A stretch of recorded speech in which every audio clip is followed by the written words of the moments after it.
Pai, eu quero abençoar a vida do pastor Ronaldo. É um amigo que o céu tem nos dado e presenteado, e eu quero pedir a bênção sobre ele, ó Pai. Ele já está abençoado, mas que ele seja também instruído naquilo que vai falar pelo Teu Espírito. Que haja revelação, Senhor, para alcançar cada coração, Pai. Toma o Teu filho nas Tuas mãos, que ele seja canal de bênção para nos abençoar aqui nessa noite. Eu oro e agradeço em nome de Jesus. Amém. Amém. Glória a Deus. Uma alegria, irmãos, muito grande estar aqui. Ué, você está perdido aí? Rapaz, tudo bom? E alunas lá da escola bíblica, Cris, lá da nossa classe.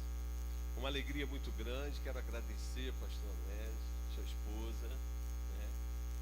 Esse grande varão de Deus, Fabiana, Christian, né? Nossos eternos líderes. Uma alegria, né, poder estar aqui com os irmãos. E eu quero dizer para os irmãos que eu venho aqui nessa noite em nome de Jesus, amém? Para transmitir para os irmãos aquilo que o Senhor tem colocado no meu coração. Os irmãos vão ver que o meu jeitinho de palavra, né, não tem muito grito, não tem muita mas eu quero que, sobretudo, que a palavra de Deus possa penetrar nos nossos corações nessa noite, porque eu sei que aquilo que o Espírito de Deus comunica ao nosso espírito, né, produz o efeito que nós precisamos para as nossas vidas. Você pode dizer um amém? Eu venho, né, nesse dia tão especial, que é o dia das mães, né, o dia da família, e eu acho muito lindo, né, quando a gente vem na igreja e vê todo esse movimento em torno, né, as crianças, porque realmente a família é algo insubstituível. E eu queria já começar dizendo, eu queria que você abrisse aí a sua Bíblia comigo no livro de Ruth, no capítulo 1, verso 1, porque Deus, ele estabeleceu princípios, e os princípios de Deus, eles são imutáveis, entrarão geração pós geração, e aquilo que Deus estabeleceu na sua palavra como princípio são imutáveis. O casamento sempre será de um homem com uma mulher. Tudo que se estabelecer fora disso, né, pastor, é invenção humana, é coisa de homens. Então eu queria começar te pedindo que você repetisse comigo a seguinte frase, que é de um grande amigo meu, pastor Dário, que Christian conhece, e ele sempre diz o seguinte: quando nós cumprimos princípios, Deus cumpre promessas. Então repete comigo assim: quando eu cumpro princípios, Deus cumpre promessas. Aleluia! Quando eu cumpro os princípios de Deus na minha vida, Deus cumpre as suas promessas. Não existe uma outra forma de Deus agir nas nossas vidas, a não ser quando nós estamos debaixo dos princípios de Deus, princípios que Deus estabeleceu. E eu quero, nesse tempo, trazer para os irmãos alguns princípios que estão no livro de Ruth, princípios que são princípios eternos, princípios que são princípios que, quando nós colocamos em prática nas nossas vidas, nós somos muito bem-sucedidos naquilo que nós nos propomos a fazer. E se há uma coisa que nós não podemos mais, irmãos, é perder tempo. Nós não podemos mais levar a nossa vida perdendo tempo quando não se há mais tempo para perder. Quando eu estava ali, veio uma palavra forte no meu coração sobre a parábola das 10 virgens. Quando à meia-noite ouviu-se um grito: aí vem o noivo. À meia-noite, irmãos, não fala de um tempo cronos, num tempo do relógio, mas fala de um tempo profético que nós, como igreja, precisamos entender que tempo profético é esse que nós estamos vivendo. E eu quero te dizer nessa noite, você pode sair por aí dizendo que Jesus vai voltar à meia-noite. Sim, Jesus vai voltar à meia-noite. Só que existe uma grande questão, porque meia-noite aqui no Brasil é meio-dia no Japão. Então, se meia-noite, Jesus voltar à meia-noite no Brasil, ele está voltando a meio-dia no Japão. Então, nós precisamos entender que quando a Bíblia fala de meia-noite, ela está falando de um tempo de densas trevas, tempo de escuridão sobre a terra. As famílias nunca foram tão atacadas como têm sido nesse tempo. São tempos de densas trevas, tempos de escuridão. E nós precisamos entender que nesse tempo de escuridão há um clamor dizendo: aí vem o noivo. O noivo já se aproxima. E quem está dando esse clamor não é ninguém mais, nada menos do que o Espírito Santo de Deus, que está clamando nos nossos corações, está clamando nos nossos espíritos, dizendo: Jesus está voltando. Jesus está voltando. E quando nós entendemos esse tempo profético, irmãos, nós somos despertados a entender que nós precisamos cumprir princípios de Deus nas nossas vidas. Não adianta, presta atenção nisso que eu vou te dizer, não adianta você ser frequente nos cultos, frequente nas orações, frequente nos dízimos, frequente nas ofertas, se você não cumprir os princípios de Deus estabelecidos na sua palavra. Quando você cumpre princípios, Deus cumpre as suas promessas na tua casa, na tua família, na tua vida.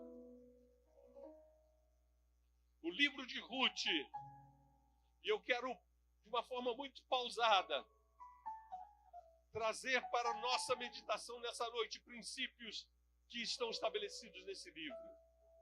O livro de Ruth, ele é escrito no período em que os juízes estão governando Israel. E vai dizer nesse texto do capítulo 1 que sobreveio uma grande escassez sobre o povo de Israel. Sobreveio uma grande fome sobre o povo de Israel. Leia comigo no capítulo 1, verso 1, que diz assim: nos dias em que julgavam os juízes, houve fome na terra. E o homem de Belém de Judá saiu a habitar na terra de Moabe, com sua mulher e seus 2 filhos. Este homem se chama Elimeleque, e sua mulher Noemi. Os filhos chamavam Malom e Quilion, efrateus de Belém de Judá. Vieram à terra de Moabe e ficaram ali. Observe que a palavra Belém significa a casa da provisão. A palavra Belém significa a casa do pão. Belém é o lugar onde tem a provisão de Deus. Belém é onde as mãos de Deus estão estendidas para suprir a necessidade do seu povo. Mas vai dizer nesse texto que em um momento de escassez, Elimeleque toma toda a sua família e sai de Belém, sai da casa da provisão e vai para uma terra distante chamada Moabe. E aqui eu quero trazer um primeiro princípio de Deus para as nossas vidas nessa noite. A casa de Deus é a casa da provisão. É nesse lugar que há alimento para as nossas almas. É nesse lugar que há alimento para o nosso espírito. Mas é certo que a nossa vida ela é feita de momentos em que há fartura, há bonança, mas também há momentos na nossa vida em que há escassez, em que há dificuldades.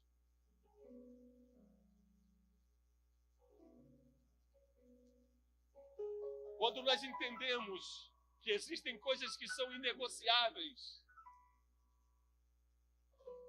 quando nós entendemos que melhor estar debaixo da cobertura do Todo-Poderoso, melhor é estar debaixo da proteção do Altíssimo e não buscar uma aventura de ir para uma terra distante ou buscar uma aventura para ir para lugares onde Deus não quer que nós estejamos. Há momentos, irmãos, que nós precisamos entender que mesmo na escassez, mesmo na dificuldade, é melhor ficar em Belém. Mesmo nos momentos de dificuldade, é melhor estar na casa onde há pão, onde há palavra, onde há provisão de Deus.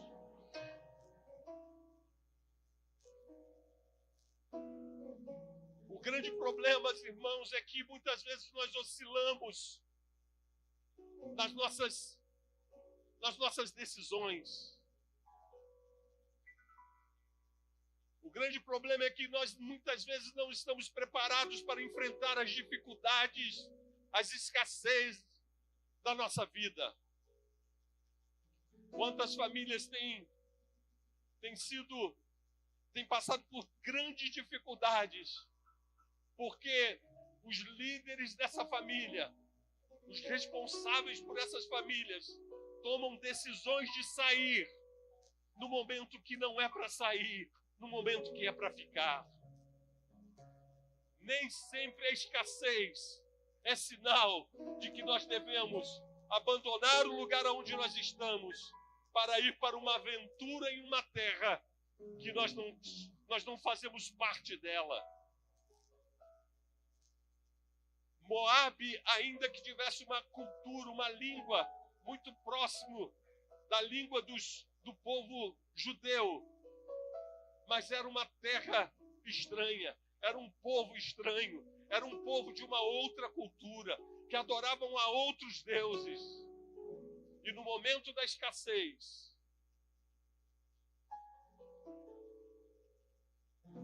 Elimeleque vai pegar a sua família e vai sair da casa do pão e vai para essa terra distante. E aí preste atenção no que vai acontecer. Morreu Elimeleque, marido de Noemi, e ficou ela com seus 2 filhos, os quais casaram com mulheres moabitas. Era o nome de uma Orfa e o nome da outra Ruth, e ficaram ali quase 10 anos.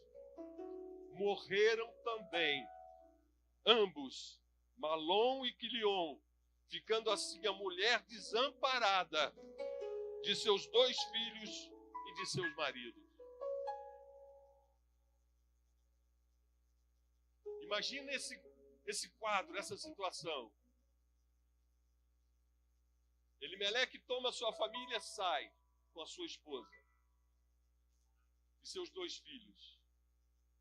E para esse lugar aonde eles vão agora, onde eles estão agora. Primeiro morre Elimeleque. Depois de 10 anos naquele lugar, morrem os seus 2 filhos. E agora, Noemi está desamparada com suas 2 noras, Orfa e Ruth, em um lugar que não é o lugar delas. Porém, o texto vai dizer que chega aos ouvidos de Noemi que Belém agora estava produzindo, Belém agora estava prosperando, e ela agora estava numa terra vivendo um tempo de escassez, um tempo de perda, porque tomou uma decisão de sair por um momento. E agora ela passa a viver uma situação em que ela está em total desamparo em uma terra estranha. Ruth e Orfa, suas duas noras, perdem os seus esposos, perdem os seus maridos. Noemi, já numa idade avançada, perde o seu esposo. E aí ela toma uma decisão. Vou voltar para a minha terra. Vou voltar para Belém. E quando ela toma essa decisão de voltar, ela chama as suas noras, Orfa e Ruth, e diz a elas que o tempo dela havia cessado naquele lugar e que ela iria voltar para Belém. Diz o texto que as duas, de princípio, decidiram no seu coração acompanhar Noemi. Porém, quando Noemi chama as suas noras e diz a elas que o que ela estava fazendo agora era como se fosse um tiro no escuro. Ela estava voltando para Belém, mas em Belém ela já não tinha mais certeza de nada. Havia uma insegurança muito grande na atitude que agora Noemi estava tomando. E aí ela chama as suas noras, chama Orfa e fala: olha, vamos fazer o seguinte, vocês voltam para as suas famílias, vocês voltem para as suas casas, casem-se de novo, e eu retornarei para a minha terra chamada Belém. E diz o texto que as duas começaram a chorar muito. E Noemi começou a mostrar para elas que grande seria a dificuldade. A travessia, a volta, seria uma volta com muita dificuldade. E aí vai dizer o texto que Orfa resolve voltar para a sua família, voltar para a sua parentela. E não só voltar para a sua parentela, vai dizer o texto que ela volta para os seus deuses. E aqui eu aprendo um grande princípio, irmãos.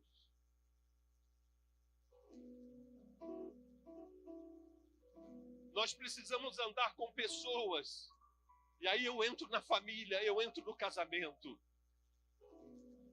Nós precisamos estabelecer alianças, irmãos, com pessoas em que essas alianças não estão sujeitas às circunstâncias. Essa aliança não esteja sujeita à condição do momento. Porque quando nós oferecemos, pastor, vantagens para alguém nos caminhar conosco, muitas vezes nós estamos atrapalhando os projetos de Deus. Porque alianças não podem ser estabelecidas pelo que temos, ou pelo que possuímos, ou pelo que nós prometemos. Alianças precisam ser estabelecidas por aquilo que nós carregamos dentro de nós. Noemi era muito amada pelas suas noras, porém Orfa mostra que a aliança que ela tinha com Noemi era uma aliança enquanto ela era favorecida por aquilo que Noemi oferecia para ela. Já Ruth, quando Noemi coloca todas as dificuldades, todas as incertezas para ela, Ruth, em uma ação totalmente contrária à atitude de Orfa, Ruth abre o seu coração e diz para Noemi que, olha, Noemi, aonde tu pousares, eu pousarei. Aonde tu estiveres, eu estarei. O teu Deus será o meu Deus. A tua casa será a minha casa. Longe de mim, que eu venha a morrer longe da tua casa. Níveis de aliança, níveis de comportamento totalmente diferentes. Existem pessoas que andam conosco, Christian, mas que nunca estiveram conosco. Existem pessoas que andam em uma aliança que é uma aliança muito frágil. Enquanto ela tem algum tipo de vantagem, enquanto ela tem algum tipo de benefício, ela tem não uma aliança, mas um interesse contigo. Mas a partir do momento em que as dificuldades vêm, a partir do momento em que você não tem solução para oferecer para aquela pessoa, essa aliança não serve mais. E aí eu me dirijo a você, esposo, me dirijo a você, esposa. Qual é o tipo de aliança que você estabeleceu no seu casamento? Será que é na saúde, na doença? Será que é na riqueza e na pobreza? Ou é uma aliança frágil que, enquanto você é favorecido ou favorecida, o teu casamento sobrevive? Será que o teu casamento sobrevive a um tempo de escassez? Eu acredito que tenham aqui pessoas que estão preparando-se para casar. Talvez estejam noivos. E eu quero deixar essa palavra no teu coração nessa noite. Qual é o tipo de relacionamento, qual é o tipo de aliança que você está estabelecendo com essa pessoa?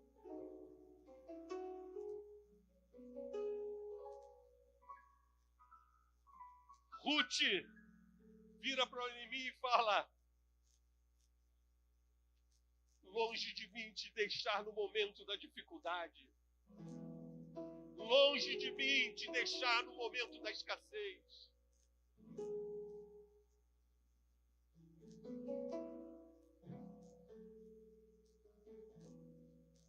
Alianças são estabelecidas e são inquebráveis quando nós entendemos que os princípios de Deus nas nossas vidas são estabelecidos para que nós possamos viver as suas promessas. E entendemos que a vida ela é feita de tempos de escassez, mas também é feita de tempos de bonança.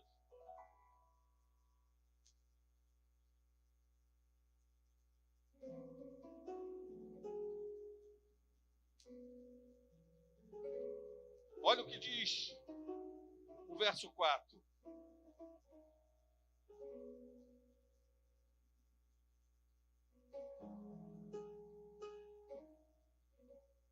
Melhor, verso 6, diz assim: então se dispôs ela com as suas noras e voltou da terra de Moabe, porquanto nesta ouviu que o Senhor se lembrara do seu povo, dando-lhe pão.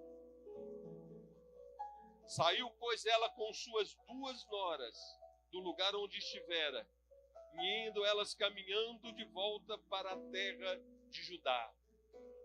Observe isso. As 2 saíram em direção à terra de Judá. Disse-lhes Noemi: ide, voltai cada uma à casa de sua mãe, e o Senhor use convosco de benevolência como vós usastes com os que morreram comigo. O Senhor vos dê que sejais felizes, cada uma em casa de seu marido. E beijou-as. Elas, porém, choraram em alta voz e lhe disseram: não, iremos contigo ao teu povo. Porém, Noemi disse: voltai, minhas filhas, porque ireis comigo. Tenho eu ainda no ventre filhos para que vos sejam por maridos?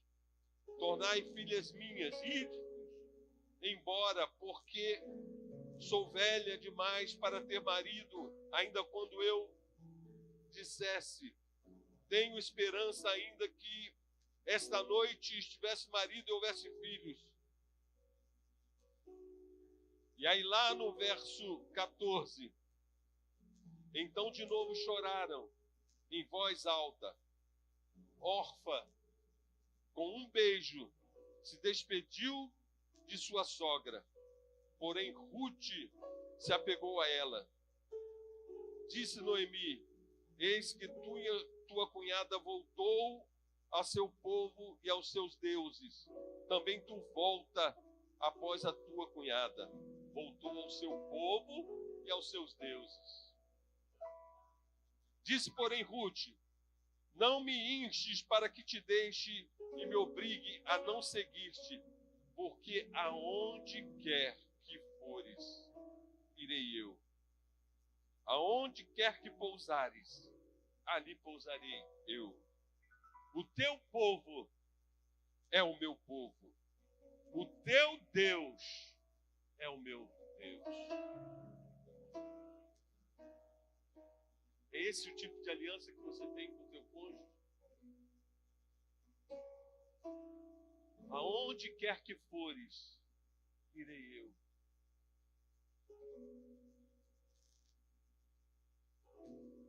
Aonde quer que pousares, ali pousarei. O teu povo é o meu povo. E o teu Deus é o meu Deus. Que aliança, irmãos. Que aliança.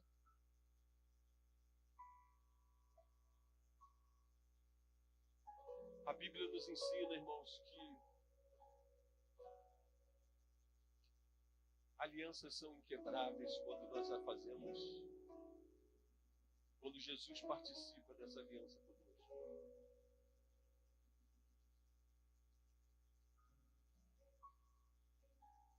E volto a dizer, tem pessoas que nunca foram aliançadas conosco.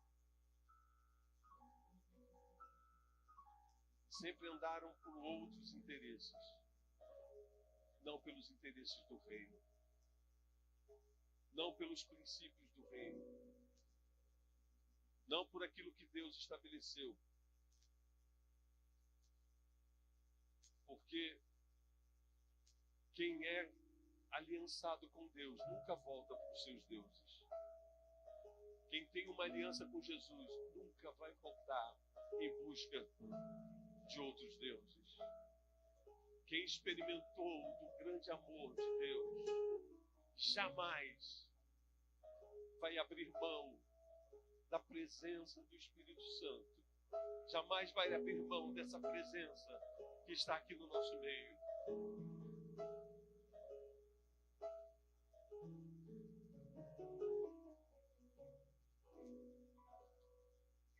Ruth acompanha Noemi. Só, irmãos, que o nosso Deus é o Deus dos recomeços. Talvez você esteja aqui nessa noite e você tenha tomado decisões erradas na sua vida. E todos nós estamos suscetíveis a tomar decisões erradas. Noemi acompanhou o seu esposo e certamente não foi uma boa decisão, porque os frutos, eles falam por si só.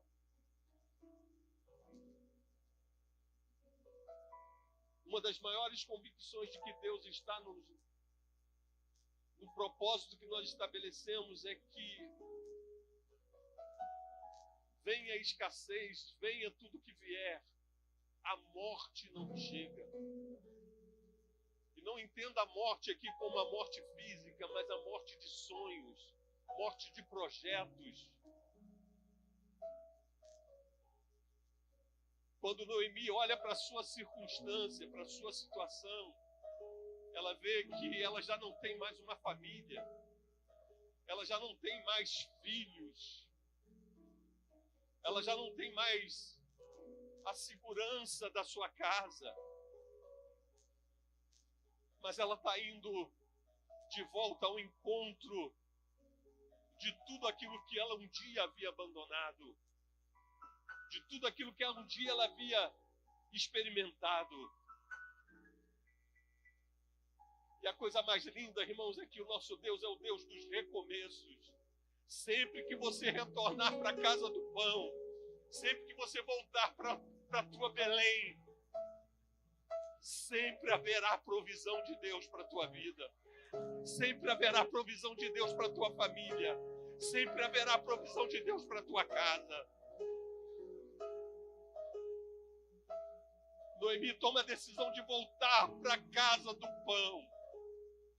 É mais ou menos como o filho pródigo que havia saído da proteção do pai, da casa do pai. E foi e viveu a maior tragédia da sua vida, perdeu tudo que tinha. Mas um dia ele se lembrou: da casa do meu pai há provisão de pão, na casa do meu pai há alimento. Irmãos, preste atenção numa coisa: todos nós estamos suscetíveis a tomarmos decisões equivocadas. Mas nós nunca podemos perder, irmãos, o norte, a nossa direção de que há uma Belém, há uma casa de provisão para cada um de nós. Há uma casa onde há abundância de pão. E se você for ler o texto,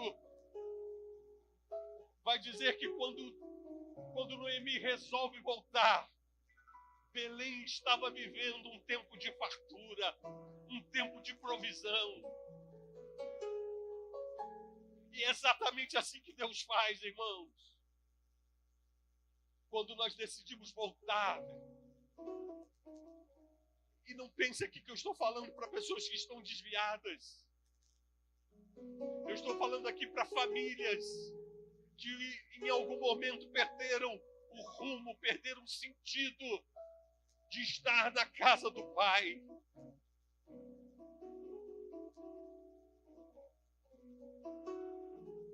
É muito fácil nós nos tornarmos religiosos, virmos a casa de Deus por uma obrigação, para cumprirmos uma regra.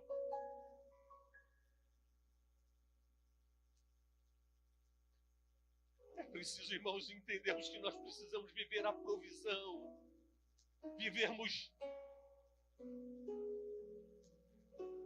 como aquele passarinho que se alimenta da provisão de Deus. Quando Noemi resolve voltar, Belém está vivendo um tempo de fartura. Só que para Noemi agora era uma grande incógnita. Eu não tenho mais nada lá. E muitas vezes esse é o grande sentimento de quem saiu da casa do pão. Como voltar? O que encontrar? Como fazer? Aleluia.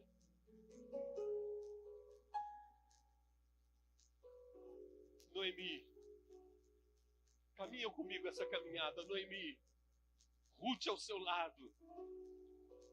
Noemi fala para Ruth: Ruth, não sei como vai ser. Ruth volta para ela e diz: não importa. O teu Deus é o meu Deus. O teu povo é o meu povo. Eu sei que o teu Deus, eu sei muito bem quem é o teu Deus. Quando chega naquele lugar, em Belém, vai dizer o texto que era o tempo da colheita da cevada. Presta atenção nisso. Ruth se vira para Noemi e fala assim: Noemi, eu vou para os campos para colher as espigas. Para que você entenda,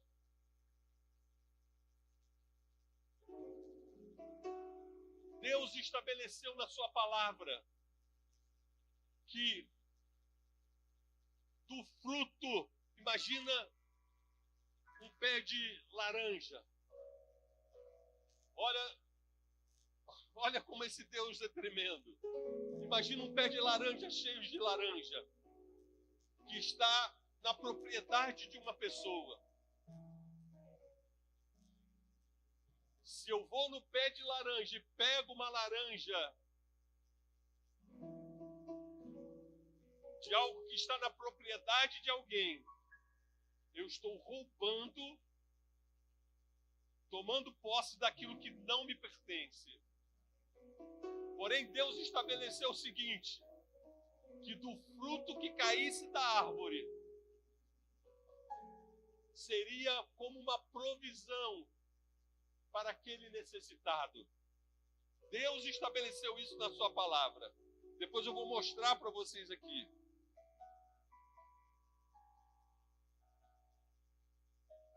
E como funcionava a colheita da cevada?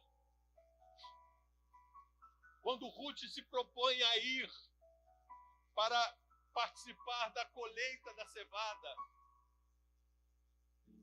acontecia assim: os trabalhadores daquela seara, eles iam colhendo, e o que caía do chão era aquilo que Ruth poderia tomar posse.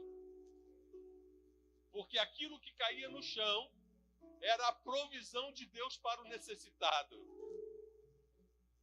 Só que tem uma coisa linda, irmãos, o nosso Deus, ele é lindo demais. Ruth foi o primeiro dia, e ela começou a colher daquelas espigas. Ela começou a colher daquilo que caía. Aqueles trabalhadores começaram a observar o comportamento de Ruth. Quando Ruth se abaixava para pegar aquelas espigas que caíam, ela não se abaixava de qualquer forma. Ela se abaixava de uma forma em que ela não mostrava as suas vergonhas. Ela se abaixava e se abaixava com zelo para pegar aquelas espigas que caíam. Aqueles homens começaram a observar o procedimento daquela mulher e viram que havia nela um proceder diferente no momento em que ela colhia as espigas. E aqui eu trago um grande princípio de Deus para as nossas vidas. Muitas pessoas se vendem no momento da dificuldade. Muitas pessoas vendem a sua honra no momento da dificuldade. Só que essas pessoas se esquecem que quando elas deixam de cumprir princípios, Deus não pode cumprir as suas promessas na vida dessas pessoas. É no momento da dificuldade. Irmão, quando eu li esse texto, eu entendi que os momentos de dificuldades que nós passamos são as maiores oportunidades que Deus nos dá para que nós possamos viver ou não viver as promessas de Deus nas nossas vidas. Porque é no momento da nossa dificuldade, é no momento das nossas crises, que o seu comportamento é que vai dizer que você ou vai mostrar as suas vergonhas, ou você não vai mostrar as suas vergonhas, ou você vai se manter íntegro nos momentos das suas dificuldades.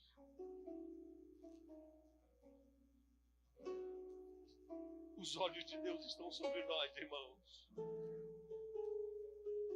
Quando eles começam a olhar o comportamento daquela mulher, diz o texto que Boaz vem de Belém. E quando ele chega na sua fazenda, a primeira coisa que ele vê é uma mulher que trabalha incansavelmente e com uma postura diferente.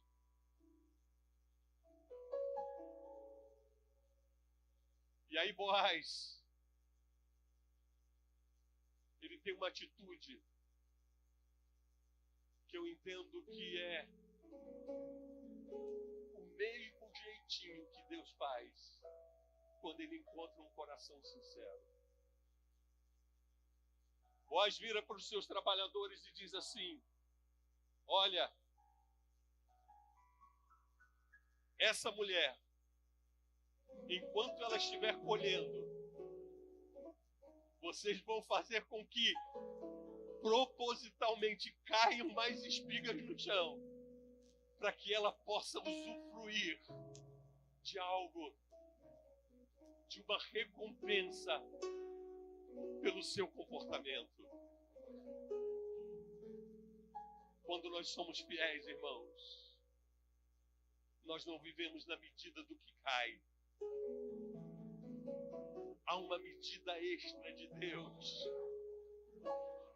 Há um derrubar de bênçãos de Deus, Cristian, sobre as nossas vidas.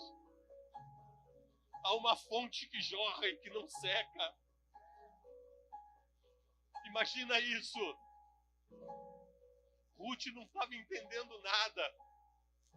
Diz o texto que no primeiro dia ela trabalhou e colheu e voltou para casa com os frutos do seu trabalho. E Noemi desfrutou daquilo que Ruth colheu. Quando Boaz chega, e eu preciso que você entenda que Boaz é uma figura do próprio Deus. Boaz é uma figura de como Deus age na vida daqueles que são posicionados na sua presença.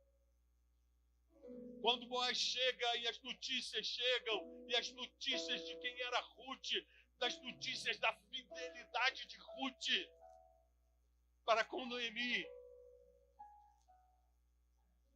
Você pensa que quando você é fiel, essa notícia não chega aos ouvidos de Deus? Você pensa que quando você é fiel ao seu esposo, ao seu cônjuge, essas notícias não chegam nos ouvidos de Deus?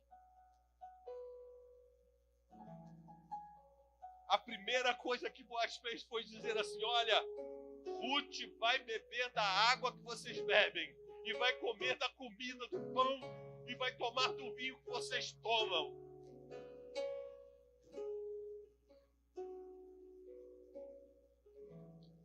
Irmãos, eu vim aqui nesta noite para dizer para os irmãos o seguinte: vale a pena. Vale a pena. Vale a pena viver um casamento saudável. Vale a pena viver um casamento de fidelidade. Vale a pena viver um casamento de aliança.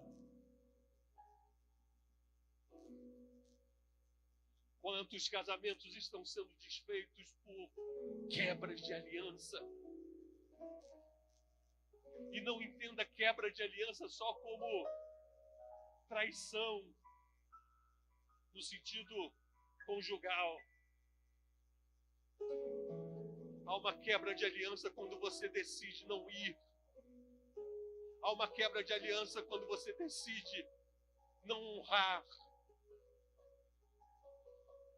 Há uma quebra de aliança quando o teu Deus não é o Deus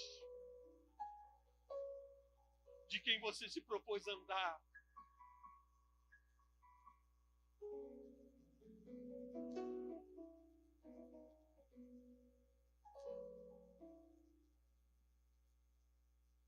Tudo que o homem semear, vai colher. Tudo que você semear no teu casamento, você vai colher. Se você semear uma aliança incorruptível, você vai viver as promessas de Deus na tua vida. Quantos lares estão sendo destruídos? Porque os filhos olham para os pais e não enxergam uma aliança no casamento.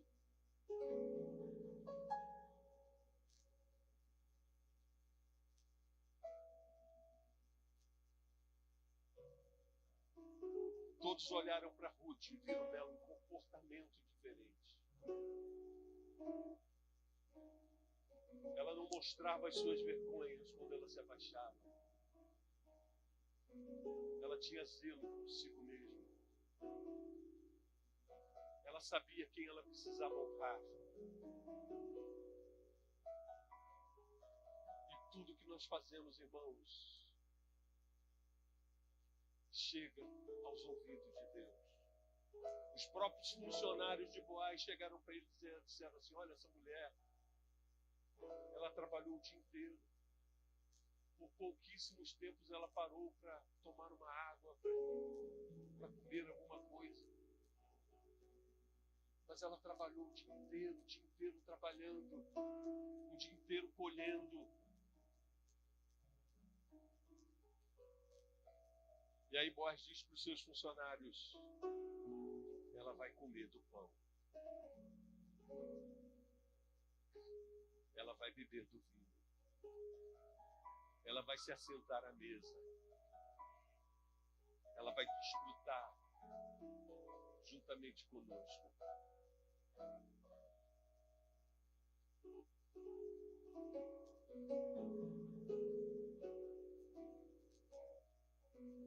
E aí Boaz chama os seus empregados e fala assim: não é a medida do que cai. Essa medida é só para quem faz o básico. Para Ruth tem que ser uma medida especial. Derruba do carro, deixa cair uma medida sobrenatural.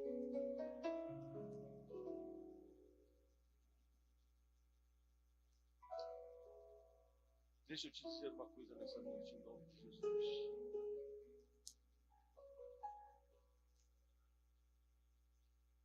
Estamos vivendo, sim, momentos difíceis, tempos difíceis. Os trabalhadores, para que você viva uma colheita abundante,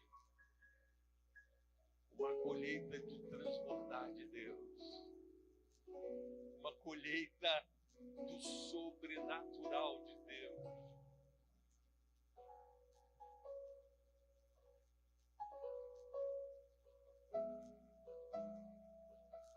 Boaz é uma figura do próprio Cristo. E eu vou te explicar por quê. O texto vai dizer que Boaz vem de Belém. E quando ele chega, ele muda a história de Ruth e de Noemi. Porque quando Noemi recebe a notícia de que o campo em que Ruth estava trabalhando era o campo de Boaz, Noemi vai falar para Ruth que: olha, Ruth, Boaz é o nosso resgatador, ele é o nosso parente mais próximo. E aí, Noemi, com a voz da sabedoria, com a voz do entendimento, ela dá uma direção para Ruth. E aqui eu entendo um outro princípio de Deus maravilhoso. Quando você anda com pessoas que te inspiram, quando você anda com pessoas que têm bagagem, têm suficiente sabedoria de Deus nas suas vidas para te dar uma direção no momento difícil. Os conselhos podem mudar o quadro da tua vida. Quando Ruth recebeu de Noemi a direção que ela deveria tomar, depois vocês leiam o texto. Quando ela recebe essa direção e ela faz exatamente aquilo que Noemi mandou ela fazer, Boaz assume o compromisso com Ruth de resgatar Ruth. E aí, para encerrar, eu quero dizer para vocês que de Belém veio o nosso resgatador. De Belém veio o nosso remidor. De Belém veio o nosso redentor. O livro de Ruth nada mais é do que um livro profético que aponta para a cruz do Calvário, para alguém que iria remir o seu povo dos seus pecados. Eu não tinha condição de pagar o preço, você não tinha condição de pagar o preço, mas de Belém veio alguém que podia pagar o preço e remir os nossos pecados, redimir os nossos pecados.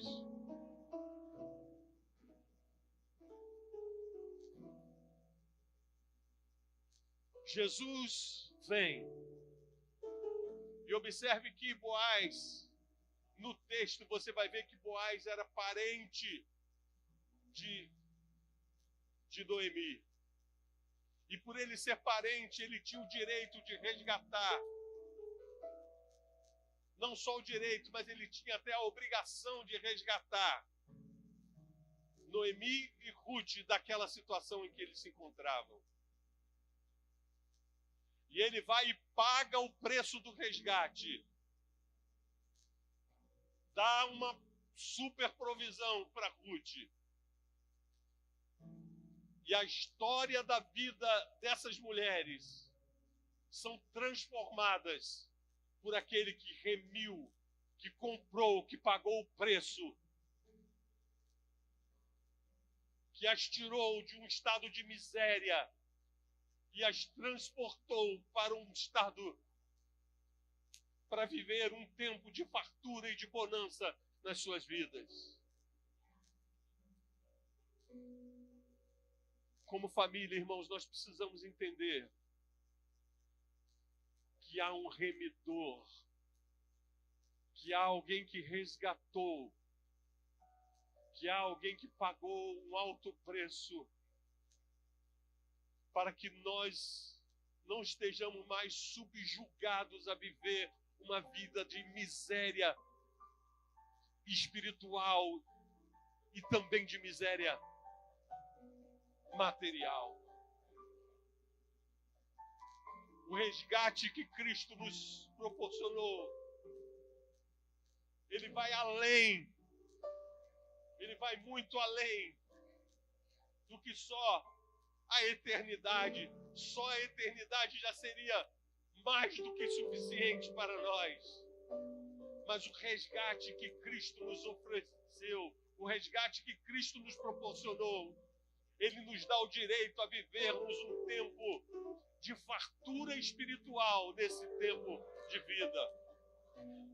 Se você está vivendo um tempo de miséria espiritual dentro da tua casa, eu quero te dar uma notícia nessa noite. O teu resgatador, o teu Cristo, o teu Salvador, ele te transportou de um reino de trevas para um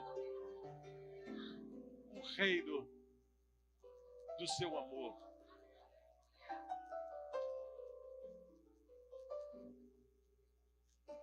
Irmãos, o nosso Jesus é maravilhoso. O que ele tem, irmãos, para nós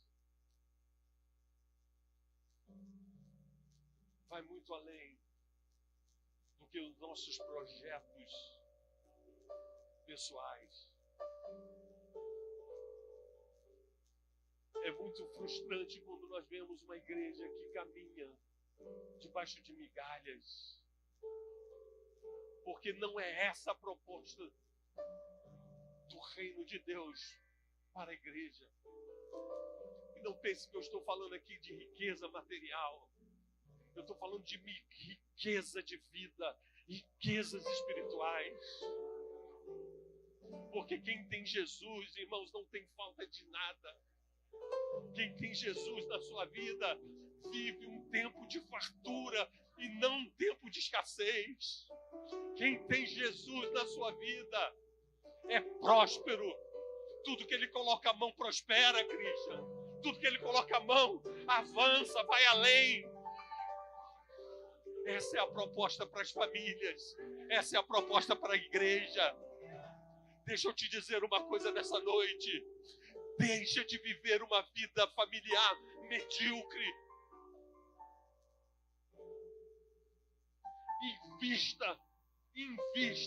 Invista nos seus filhos. Invista na sua família. Traga para dentro da sua casa um projeto de Deus.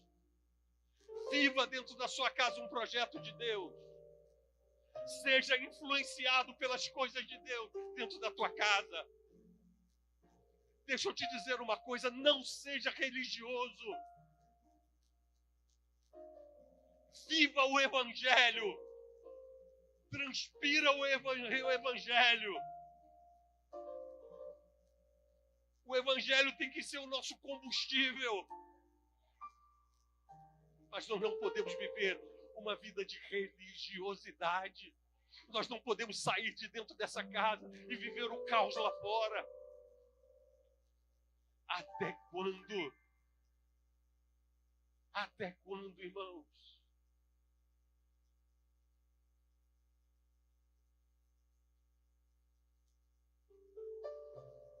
Aquilo que Deus preparou para nós, irmãos. E não importa o tempo que você esteja vivendo. Se você decidir voltar para a casa do pão,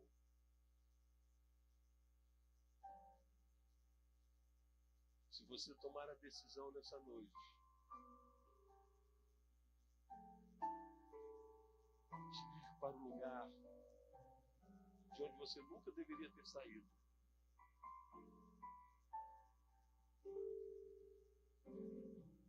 Deus fará com que as bênçãos, o sobrenatural, a colheita, saia do nível do natural para o nível do sobrenatural. A melhor coisa que nós podemos desfrutar, irmãos, é da provisão de Deus nas nossas vidas. Porque quando há a provisão de Deus, não depende das circunstâncias, não depende das situações,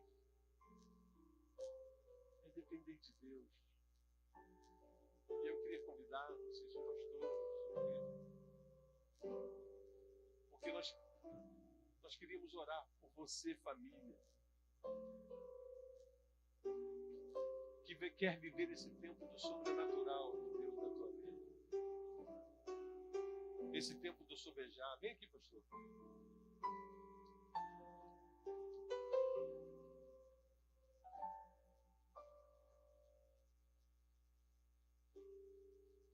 Eu quero convidar as famílias, vem aqui na frente. Vem você, com a sua esposa, seus filhos. A gente consegue, não consegue, Cristian? Fica aqui. Eu queria a Rede Master, o Cristian está pedindo para a Rede Master vir aqui na frente. Esse culto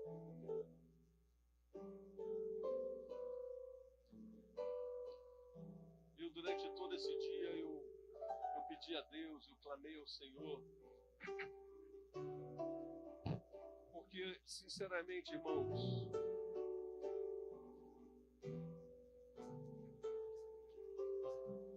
viver o movimento do Espírito é muito bom. Pode subir aqui, pode subir aqui. Deixa eu só ficar na frente aqui.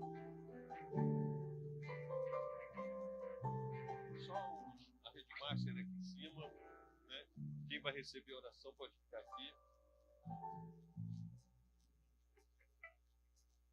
Eu queria pedir o teclado aqui só para eu. Presta atenção, irmãos, nisso. Porque as decisões que nós tomamos, elas mudam o curso das nossas vidas. Tem me incomodado demais quando a gente vive uma vida sem conhecimento, sem conhecer o porquê, os motivos. E eu tenho entendido que quando você realmente cumpre os princípios de Deus, e a gente precisa conhecer os princípios de Deus, porque os princípios de Deus eles são imutáveis. Você, de fato, vai viver as promessas de Deus. Presta atenção nisso que eu vou te dizer. É impossível você viver os princípios e não viver as promessas. É simplesmente impossível. A partir do momento que você começa a cumprir os princípios de Deus, as bênçãos vêm, as promessas de Deus vêm, porque Deus é fiel na sua palavra para fazer cumprir. Então eu queria te pedir nessa hora que você colocasse um propósito no teu coração. Deus, eu e a minha casa viveremos os teus princípios. Eu e a minha casa viveremos as tuas promessas. Eu e a minha casa não negociaremos sair da casa do pão, sair da casa da provisão. Então eu queria te pedir, abraça aí a família, a tua família, abraça a tua família.